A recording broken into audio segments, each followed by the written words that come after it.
Would you consider yourself a high-level entrepreneur? Now, most likely, if you're listening to this, you definitely are. And what I've heard over and over and over again is it's hard to find like-minded people that are like that too. Again, I'm from Maine, so I totally understand how difficult it can be. Thank goodness I have an amazing online community, so I know tons of them. And that is exactly why we are starting this brand new mastermind group with high-level, like-minded entrepreneurs, the ones that you can go alongside with that will help move you to the next level, let alone with kick butt coaching from me, because I like to slap you around, both on focus and on strategy. So if you're looking to double or triple this year, which I know most of you are, I want you to go ahead and apply and see if it's a good fit for you. I will totally tell you if it's not, and if I wouldn't do it if I were you.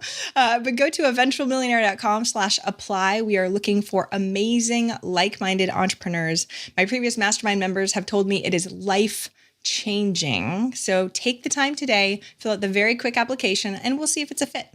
Take care. Potent advice and inspiration from real self-made millionaires. Welcome to The Eventual Millionaire with your host, Jaime Masters. Welcome to Eventual Millionaire. I'm Jaime Masters, and today on the show we have Allie Casazza. You can check her out at alliecasazza.com or Google for her if you can't spell it. She has a minimalist mom movement. That's what I call it, not what she calls it. I highly, highly recommend you check out her site. Thanks so much for coming on the show today.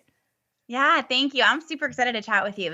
I've been looking forward to this for a while. Oh, awesome. And it's funny, I was just telling you right before that I literally went downstairs after I read a quote from your website when I was prepping again that talked about stress and clutter. And I was like, you know what? I got 15 minutes. I'm going to just clear out some clutter. So do you remember what that quote or the study was about stress and clutter and all that fun stuff? There's two that I talk about a lot. One was done by the Center for Health and Families, I think it's called, at UCLA. And they talk about they did this huge study on the breakdown of the relation to clutter and high cortisol, which is the stress hormone. And then there's another one that was done at Harvard, maybe 10 years ago now. And it showed that you would have at bare minimum 40% less housework if you just didn't have clutter. And clutter was defined as anything that's not loved or being used regularly. So no wonder why this movement is kind of a big deal. Exactly, right? Yeah. I looked around the house and was like, oh, I thought I loved it. I thought I used to be a minimalist. Then I had children. So I so appreciate you bringing this up. What made you really be inspired to even start this movement? Well, I think all good movements, it was born out of my own pain and my own figuring out.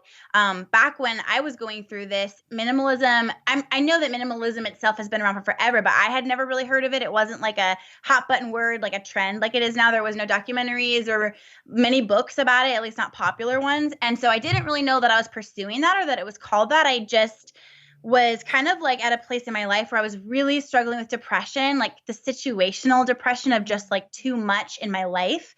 And I had 3 really young kids. I have 4 now, but I had 3 at the time. And just this feeling that everybody said, this is how it is, good luck. It's so hard. Yep, I don't remember when the last time I peed alone. And just this dumb lie that we all have been told to believe, it's just a total crapshoot and good luck. And, but also carpe diem, because it goes so fast. And it's okay. And I just was waking up every morning already too exhausted to even begin to think of doing what I had on my list for that day. And I really believe that we are called to live a good, a joyful, and abundant life. I really believe that's why we're here. And that out of that, if we're living abundantly, we have so much more to give and so much more white space to pursue our purpose and change the world and do what we're here to do and raise good humans and have healthy relationships and all of those things. And so I knew that, but I was like, where is that? It's not happening here. And very long story short, I just had a moment where I was like, all I'm doing is maintaining my life instead of living it. Mm-hmm. And so what if there was just almost nothing to maintain? And I purged physically everything. And that spilled over into my commitments and my calendar. And as I started a business years later, minimalism is absolutely a part of the way I make decisions in running my business and in money and everything. So it kind of just turned into this, empire, not meaning to sound like, oh, I'm amazing, but just it turned into this big movement because people need it, not because of me, because people relate and want this because it's so anti-culture. Yeah, it so resonates with everybody too. And I remember I've had digital nomad friends with no kids that are like, I have 17 possessions. And I'm like, that's great.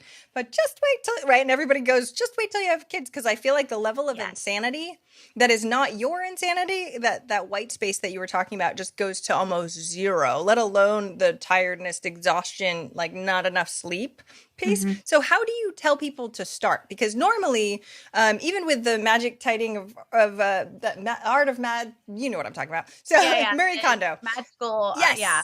Well, I can't even say what it is. How perfect. But it adds more to your plate. It's like, oh, by the way, now you have to redo your entire life. And it feels like that. So how do you have people start so it doesn't already feel more overwhelming to do more things? Yes. And I think also I want to say that motherhood and overwhelm do not need to be besties. It's a lie. It's chaos, and it's good chaos, fun chaos, but the bad chaos is the kind of chaos we put on ourselves by making it harder than it needs to be. And I also think that the other types of minimalism, various popular books, including the one you mentioned, it's almost like legalistic, like clean out your bag every time you come home, line up your carrots in the drawer. Like, I am so sorry, but I don't give a rip if my carrots are lined up in the drawer in the crisper. Like, it's not about organization for me. I don't need organization because there's just less. Mm-hmm. So it's just easier. So I like to just kind of breathe that life over people before they even begin. Because a lot of times since I started my business, minimalism has become a trend. And so people have these like predispositions about it. Mm-hmm. And so like take that off of you. It doesn't need to be that way.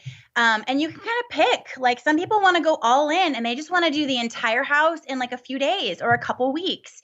And that's fine, but you don't have to. You can do like 10 minutes makes such a huge difference. Do a drawer like you did today. Open up the closet and just kind of purge the junk in there while your kids are watching a show on Saturday morning before you go to baseball. Like it can be little bits. And it is so therapeutic to make those decisions about physical things. It will spill over into the other parts of your life and make you kind of like this essentialist. Like you only need what is really going to move the needle forward in your business, in your home, in your family, in your relationships. But pointedly, to answer your question, I like to start in the bathroom because if you struggle with like sentimental stuff or like, I don't know, like you need momentum and making decisions, that's a great place because not a lot of people keep sentimental items there. It's really easy yes or no things like that old eyeshadow from your prom 25 years ago that really shouldn't be here. It's easy to be like, this is broken. I use this every day. This red lipstick is far too old, whatever it is. So it's an easy place to build momentum. I love it. Well, and what's so funny is downstairs, all I did really was I haven't had coffee. I used to all be about coffee all the time, but I really haven't had coffee in months now. And yet the coffee maker was right there. You know what I mean? Because it always used to be right there. And I just moved it. And it was like, now I have so much, it's so subtle, right? But so I literally was just looking around going, oh, the cleaning people are coming tomorrow. And now I'm going to have more space, which again, it's weird how it relates to your brain space, but it really, really does, especially when people are dealing with kids, family, business, and all the other tasks that they have. So what I want to get into is how did you even start this as a business? So it worked for you. Awesome. What did you do to even start the movement that is way bigger than you? So at the time that I was actually living this out, like I shared in my story with you, I had a little hobby blog and I've always been a writer. I like to share. It made me feel like I had, I don't know, purpose is the wrong word because that wasn't really it. It just was like, I really enjoyed sharing what I was dealing with. And I had postpartum depression. So I had shared about that before. And I was building a little, very small, a couple hundred people tribe. And I started to share this with them and it just picked up steam and like they were sharing and it kind of built up to like a few hundred people. And it was very small because I was really sporadic. You're not supposed to do that. But I just was for fun. And then we moved to the Midwest for my husband's job on the promise that the job would be amazing, that there would be a pay raise. He would be home more because we were barely making ends meet here in Southern California. And, it was really, really, really, really hard. And I mean, like complete brokenness, like cars repossessed, having to move. Just awful, humiliating. And so we moved, and they had completely lied about the job. It was actually $4 less per hour than they said. The hours were worse. It was really, really bad. And so I basically had enough with the corporate, you're just a number, they don't care. I always have had an entrepreneur side in me, but never really did anything with it. I was just focused on like having my babies, and I had like health issues and all these things. And I just had enough. Like, I remember where I was standing. I was at the park watching the kids play, and I'm from the desert. So I'm in the mountains of Arkansas in January, and my kid went down the slide, and like icicles came off the slide. And I remember just like being like, what the heck? Like, where are we? And just having this moment with God, like, why did you bring us here? And really, I mean, I don't know where your listeners stand. Everyone has different beliefs. But for me, it was this like moment of spiritually just like, you know why I brought you here, and you keep avoiding it. And I knew what I needed to do. And I researched, I launched an ebook. It totally failed. It was so embarrassing. I didn't make any money. I researched like what else I could do. I found this new thing called courses, and you could like talk and video, and they could see you, and I could show them decluttering. And that was like, I can do that. Like, that is what fits my voice better. So I launched, it was called Purge Your Entire Home at the time. I've learned since that you don't want the word purge in your business model. You're uncluttered home now. But I launched it, and in the launch, I did like little webinars for like my mom and like a few other people, and it picked up steam. I kept doing them, and one day it beat my husband's income for the month, which wasn't hard to do, but it was to us.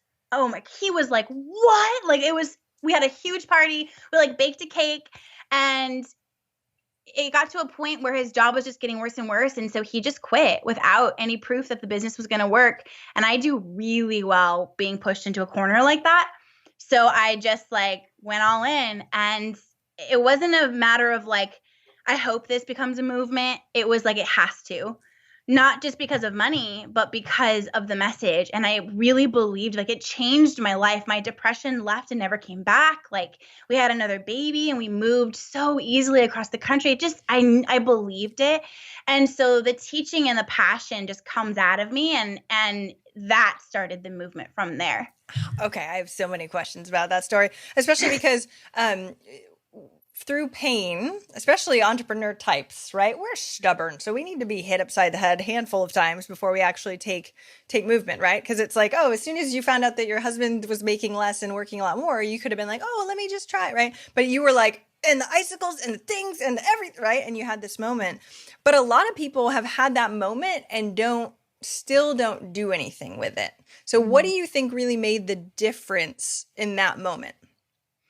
Well, first of all, I definitely think there's a personality aspect, and I don't think that's everything. So if you don't have my personality, like, I don't want listeners to feel like, oh, well, like but I do think it was a piece of it. Like, I'm super driven, and when someone says that this is crazy or this isn't going to work, or it feels like no one's doing this, I just want to do it more and prove it wrong. And I also was tired of my life, like our joy, if we could go out to dinner or not, being determined by somebody who didn't even know us, didn't care that we existed. And I had just seen, like, this is a very large, everyone knows this company's name, very like well-known household company.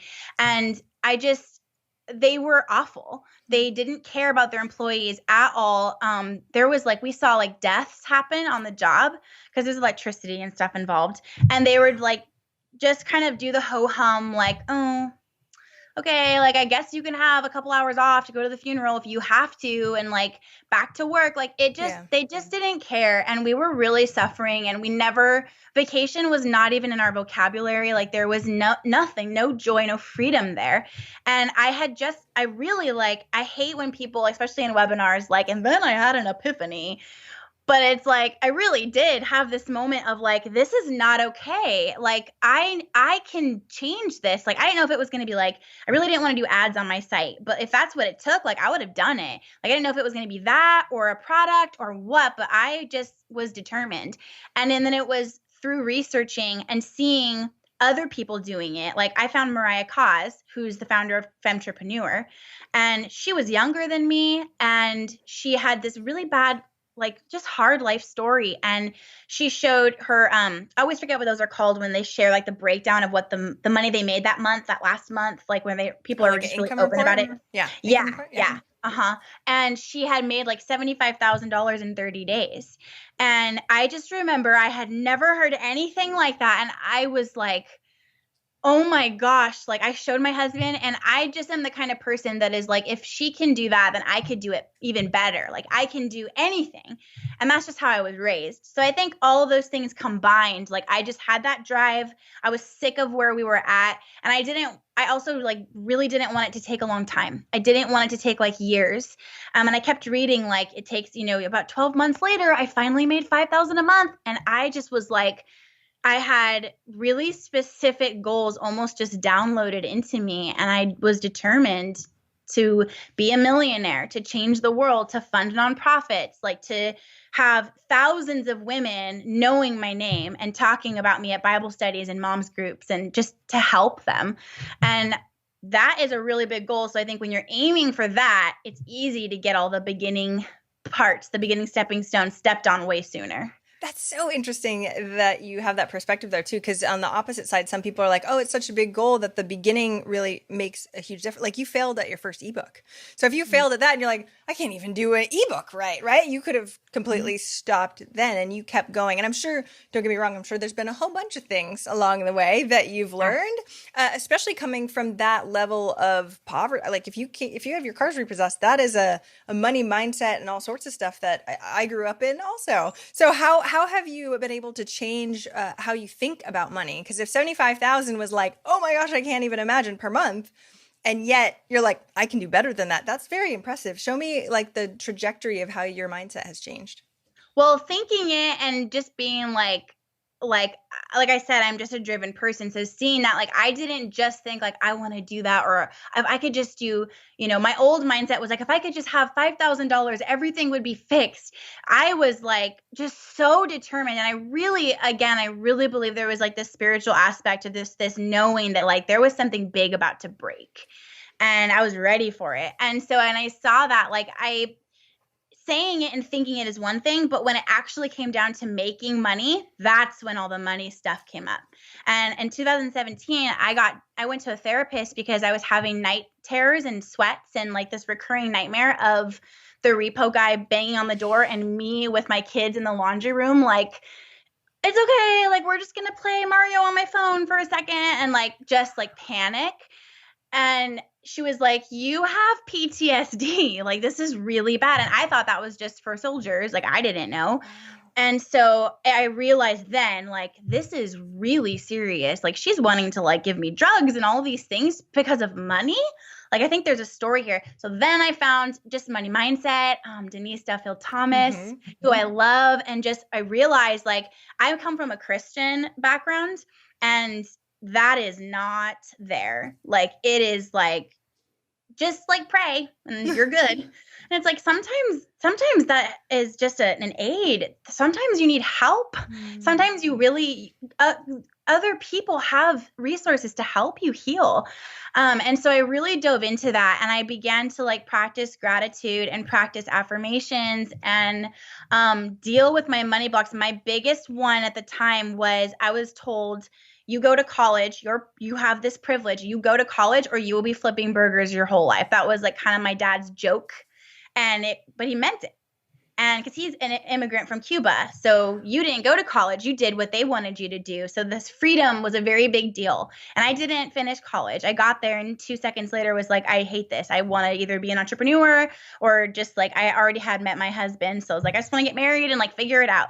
And I felt like if I make this money, I'm proving my dad wrong. And I love my dad.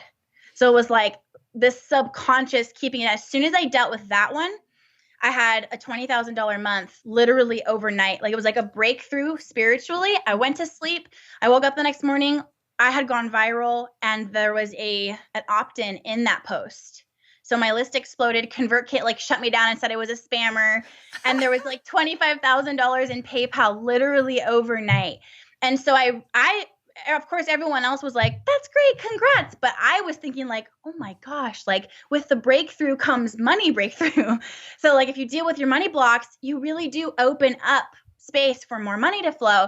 So that taught me a very valuable lesson. And anytime my business isn't doing well, I know something's going on. And I think that is power to have that knowledge. Yeah, that you actually have control over things instead of being like, oh, it's the market or it's this or it's that. And we are blamers typically as entrepreneurs. Like, it has to be outside of me because it can't be inside. And we know all too well, everybody that listens to the show, that almost everybody that comes on the show is like, by the way, it's usually in here. So how did you actually you said, I took care of it. Like, how did you actually take care of it? Was it therapy, or how do you know you can work through those beliefs?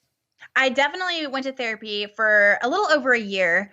And I just kind of felt like, I think I've got the tools that I need to now maintain this and live my life in a way where I can check in with myself.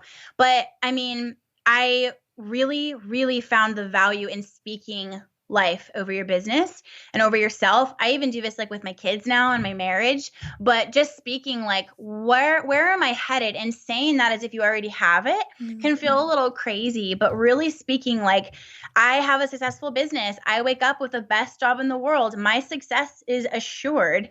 Everything that I have is God's. I am generous with the money that I already have. Like, I'm grateful for making, like, I changed that one to whatever my next goal is. So right now it has been, I'm grateful for making $200,000 a month. And we just had our first 200K month. So that will stay there for a few months. Then when it's normal, because it will be normal, I'll go up to 350. Like, I update it, and I'm live in my business. I'm present with it. I'm checking on the numbers, and I say, thank you. Thank you, Karen, for buying your uncluttered home. Like, thank you, Stacy, for buying Unburdened. Like, I'm grateful and ready, and there is no blockage there. So it's very difficult for a block to form because I'm consistently doing this.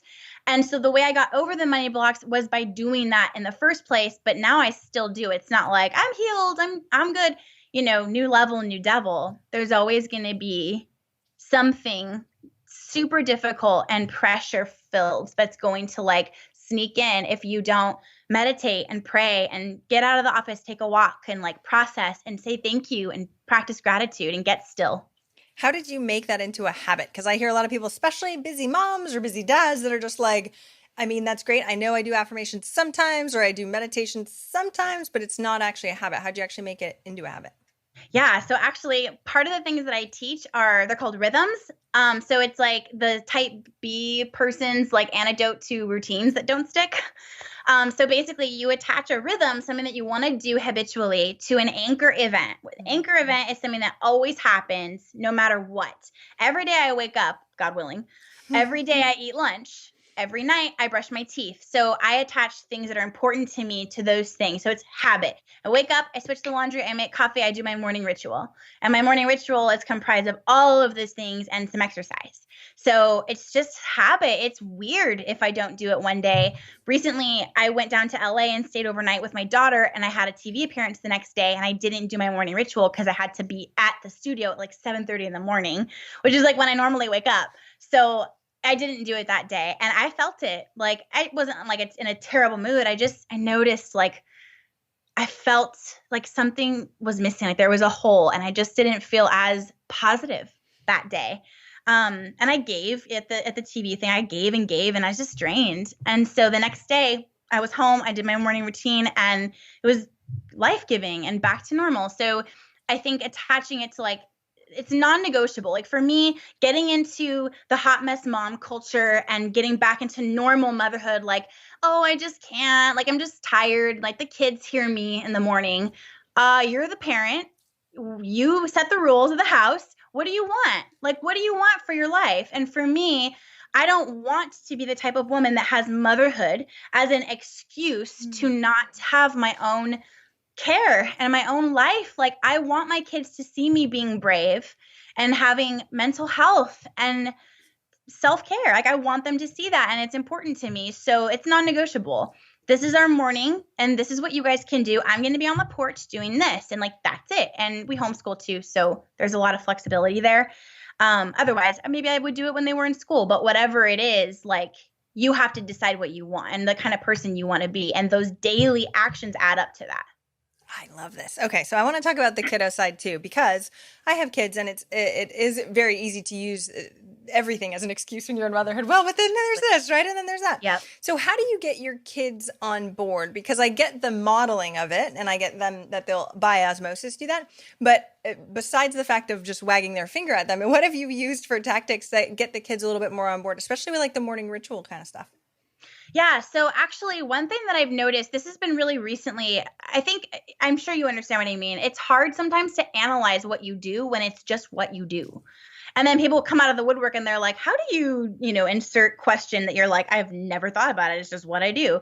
But I have noticed lately that one thing that we do in our house that seems to not be super common is I really talk to my kids. Like, they know what's going on in the business. They are fully aware that we just had our biggest month ever. We celebrated with them. We all went out to dinner. They were there. They stayed up late with us on the last night of cart close. They stayed up till midnight and we watched it together. Like, they're really in tune with what's going on. And so I'll just straight up say, I'm going to go to yoga class. I'll see you guys in an hour and a half. When I get back, we're going to do some school, and then we're going to all just like rest and have a really smooth day. Like, everyone, we're going to have peace. Like, I speak that over them. We'll like pray together, talk together. They know what's going on. And of course, like, they'll pick like my meditation time to like put a booger on their brother and like start a fight or something. It's just mom life. It's fine. But I never want them to look back and see like, yeah, my mom worked and she was psycho. Like, I never want them to look back negatively. Everyone's got their moments. But in general, like, it's peaceful because I say it is and because I exude that over them. And my husband and I both together, like, just, enjoy, chill, get your cereal. Like, you guys can play with your toys. Like, we're just going to be sitting on the porch. If somebody's bleeding, come and get us. And they're older, so we can do it like that. And I think it's just about not making them feel, like you said, like wagging your finger at them and like, this is the way it is. And like, that's it. I think that brings up resistance. And instead, like, including them, like, it's peaceful morning time. We have, worship music playing and candles going. And here's like, sometimes I'll make them hot chocolate in the morning, like maybe a couple times a month if I'm feeling like, here, like, sit with your cocoa. I'm going to sit with my coffee. Like, they're included in it. And I think having the non-typical 9 to 5, you go to school, I go to work schedule really creates breathing room for that. And that is the main reason that I homeschool, because I kind of hate homeschooling. If I'm honest. Oh, I want to talk about that in just a second. But before I get into that, what was very interesting to hear you sort of relate is how driven you are, but also how your life in general really focuses on peace. And typically we think of those, at least as an entrepreneur, it's kind of mutually exclusive. Like, if I am driven, then I have to go hard, and there is less peace within all that. How do you sort of blend the two? Yeah, the peace side is harder for me. I had to learn that because in the beginning of the business, the beginning, like, that balance is earned. In the beginning, it's straight up hustle and there's no way around it. If you try to find a way around it, you're going to grow so slow, and it's going to be forever or never that you reach like the place that we're all talking about here. So that was rough. Like, we completely switched roles. My husband did everything that I was doing as a stay-at-home mom, and all I did was work on my business, and it was awesome. Like, I loved growing my business and like being the underdog. It was so fun. But now, like, I've really seen, like, that's not the life I want. That was a season of my life and I enjoyed it, but it's over now because my business is thriving and it doesn't need me to be doing that anymore. And so I've learned to like happily exit that. There are seasons of it. Like, I feel like the word seasons is like so overused right now, but that's all I've got. So there are seasons of like the business is like really taking a lot and like the family stuff is like a little bit less. And there are seasons of the opposite. Most of the seasons are the opposite, where it's like very family heavy and I just work a couple hours, a few days a week. So it just depends. But I think like I've made a choice to have peace in my home, and it's something that I teach. So I'm talking about it a lot. So it's at the front of my brain a lot. And, sometimes I'll just like start to snap or yell. I'm naturally like, I'm a yeller, and I'll catch myself and be like, you know what? Like, this is not what I want my truth to be. This is not what I want my legacy to be. And this is not the memory I want imprinted. There will be some of them, a handful of them. It's okay. But like, this needs to stop now. Like, nothing is worth this. And just choosing that peace and actively, diligently bringing it into the house. And like I said, not having a typical schedule, not having a 9 to 5 job, not having the kids in school. Those are all decisions we made intentionally to create less pressure, because by nature, our life is much more peaceful than most people's. But you intentionally set yourself up so that way you could enjoy all that. I think it's hard to get stressed when there's not constant, like, okay, school, back to school baseball. Like they go to an enrichment program like once a week for a full day, and that's it. All the other days we're here, and like there's just no morning crazy. So it's go with the flow. It's funny though that you said you're a natural yeller. I think that's amazing to admit and to be like, and I have to quench it often because, right? Oh yeah, it's a constant struggle. It's like, I feel like as often as I'm like, should I have that cookie? Should I have that beer? The same, I'm like, should I scream because he's being the worst? It's like I have to check it and rate it in because it's just my natural go-to. Mine went from I would elevate my voice, but instead of that, now I talk in the third person. My children told me, I'm like, mom thinks that you should. I was like, oh gosh, that feels worse than or just whisper it. That's super creepy. Mommy, that's right. Can't say that I haven't done that before. Now they're older, at least. Yes. Mother, right? That's super creepy. Oh, that's hilarious. My daughter listens to every single one of these too, so she's totally going to bring this up later when she listens to it. Perfect. You do that, Mom. So when you've been growing it though, because especially if you're a new business owner, there is so much to learn, especially on the online space. It's insane. How did you understand what your strengths were in that? Just besides the drive part, like there's a million hats that you have to wear. How did you understand which one were your strengths and which to level up on? Because online marketing is crazy. Oh, totally. Well, I really quickly learned that marketing is my jam. Like I would have had no reason to know that in my previous lifestyle. But once I started the business, like I just noticed that talking about things, getting people to say yes to things was like my strong point for sure. And so that's really helpful. If you're going to be good at something, like let it be writing copy or marketing. And mine was kind of both. But everything else, like the designing stuff, like the graphic design stuff, it was so hard. But I didn't have an option. Like I had no extra money to get help with anything.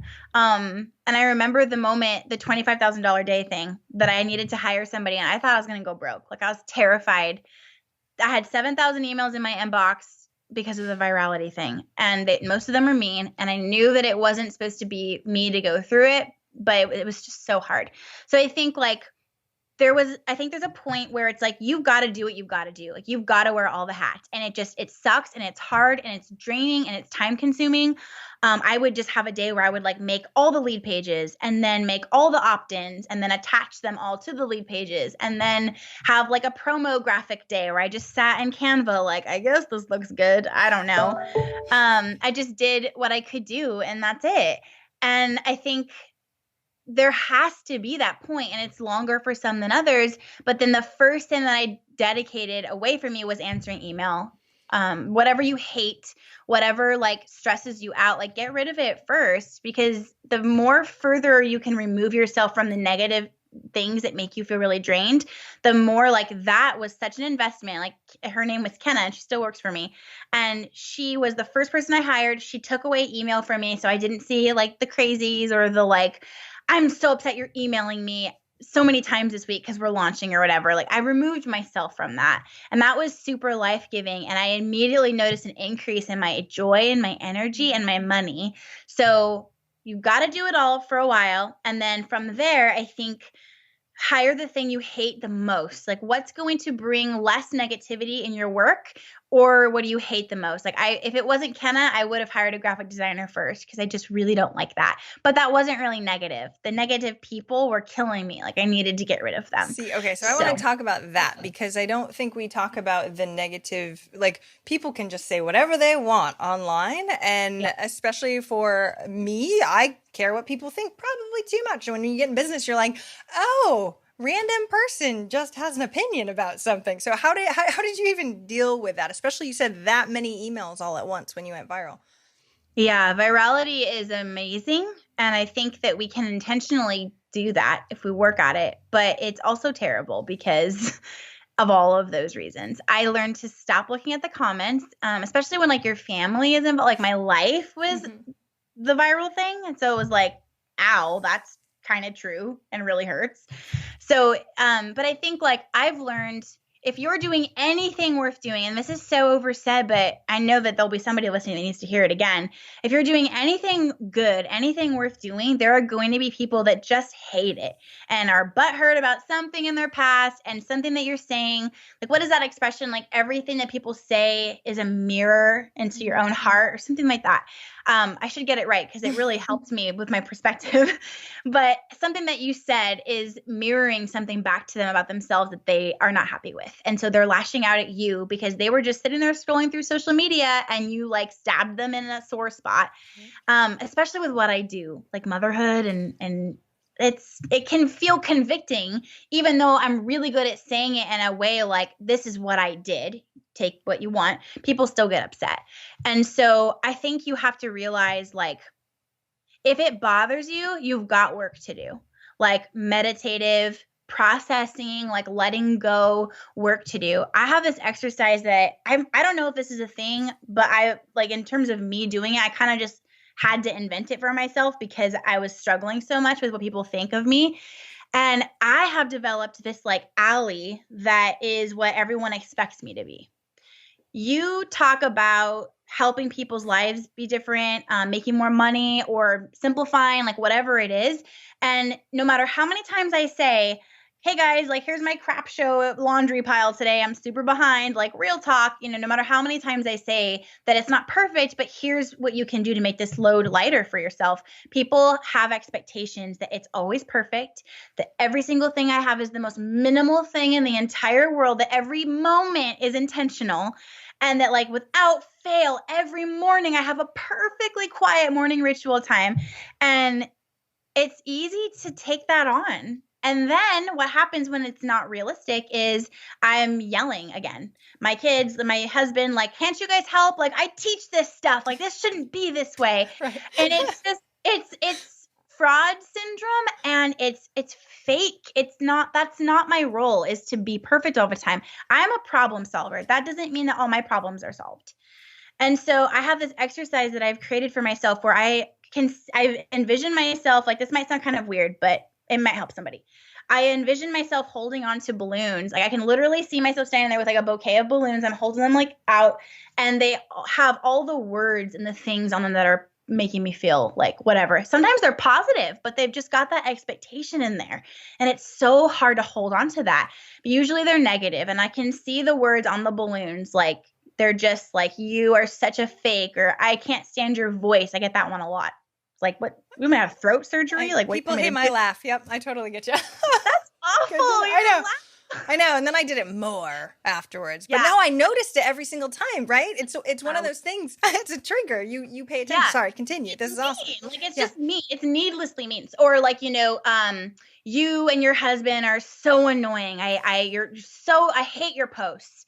Why are you here, first of all? But just, I see the words, I see all of it. I see the expectation of me being, you know, even they mean well, but there's that expectation there. And I just let it go. And I can I'll literally unclench my fist in physical real life and envision them floating away. And I'm telling you, it is kind of weird and kind of woo-woo, but it works. Like it is, I'll do that pretty much every day. I'll like take a break from work and take walks, and whatever's been just on me. Sometimes it's like a relationship in my real life, or something like if you're successful and there's any aspect of fame to what you do, people drop like flies out of your real life. At the same time, the fake ones come out of the woodwork out of nowhere and suddenly want to pick your brain and be friends. You know this, I'm sure. So things like that, like it doesn't matter what it is, letting it go and physically letting it go is so good for me. And so I think that's a really big thing is why is it bothering you? The fact that they said it mirrors something about them. The fact that it bothered you mirrors something about you. Like you need to work on something.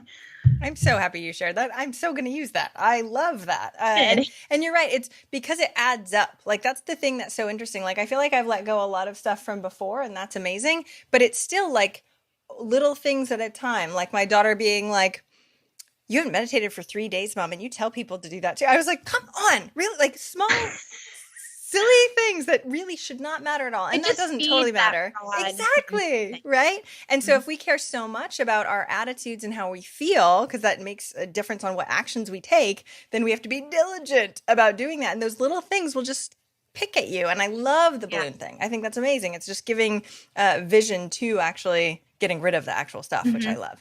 So tell me, I know we have to start wrapping up in just a second, but tell me about what you, especially with the movement that you have right now, what actually gets you excited? Like, I know that you're still doing some marketing and stuff like that, but is there anything else that like, you're like, ooh, but now next, I really want to do this? Or does it flatline? Do you get inspiration back and forth? Like, tell me a little bit more about that.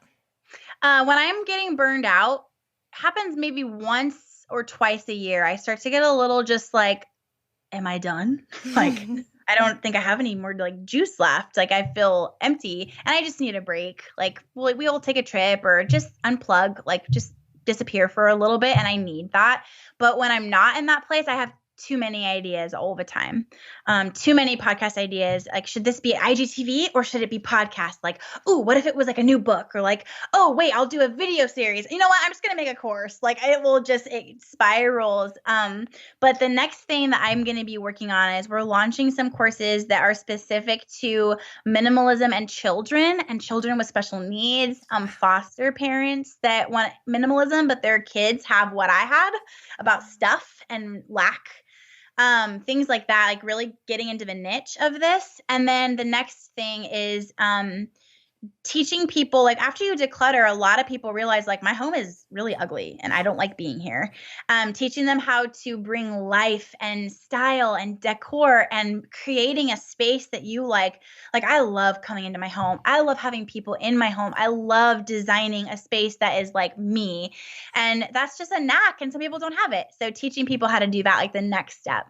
Oh, I love all this. And it's crazy how psychological it is. I mean, we start watching all these shows. I haven't even watched any of them, but the ones about clutter, what is it? What are the things called? Over whatever it is, right? Where people have too much stuff. And it's like, it's all mental, and clearing that white space is what we should be doing as humans, regardless of whether it's physical, whether it's just mental, like clearing the white space and creating openness. So that way you can actually come up with new ideas or see new things or feel joy, because that stuff holds you back. And especially, I mean, foster parents, that's amazing because they do amazing work and go through so much stuff. Anyone being able to help them out is amazing. So I know we have to start wrapping up, but I love all of this, and you can definitely help me with my style. So I might need to buy whatever that course is. I hire interior designers because I am not that person. So later you can help, because I noticed your background is absolutely fantastic. I already noticed. So I do have to start wrapping up though. What's one action listeners can take this week to help move them forward towards their goal of 1 million? I think take away all the buzz noise about like growing and getting more. And it's so, especially for if you're like me, it's so tempting to just like always be seeking out the next chunk of people, the next goal. But really turn that off and really show up and serve the audience that you have. This is also overstated, but it's kind of like gratitude. Like, it's so overstated, but no one really does it. Like, really quiet that and tune into who you have. If you serve your audience and you poll them, ask them what they want, ask them what it's not really serving them so much. Like, you might be surprised by how that simplifies your workload, because you were doing things that they actually really didn't want from you, and you're serving them so well. That is what's going to grow you. And that's what people need more of. It's not the latest hack and the newest thing. It's serving people. That's the reason why most of us are doing it, which I so appreciate. Thank you so much for coming on. Where do we find more about you and all the fun stuff that you've got? Yeah. So I made a special page for you guys. If you just go to my website, it's alliecasazza.com/millionaire. And there's like freebies there. And I also have I do business stuff on the side for people that want to grow into like what I have. And I would love to help you in whatever that looks like. So just head there and check it out. Awesome. And we will definitely link it in the show notes in case anybody can't spell your last name. Thank you so much for coming on the show today. I really appreciate it. Thank you, Jaime. If you enjoy this show, I would really appreciate your wonderful words of feedback. Go leave me a review. I would love a rating, whatever you can do in the time that you've got. I would so appreciate it.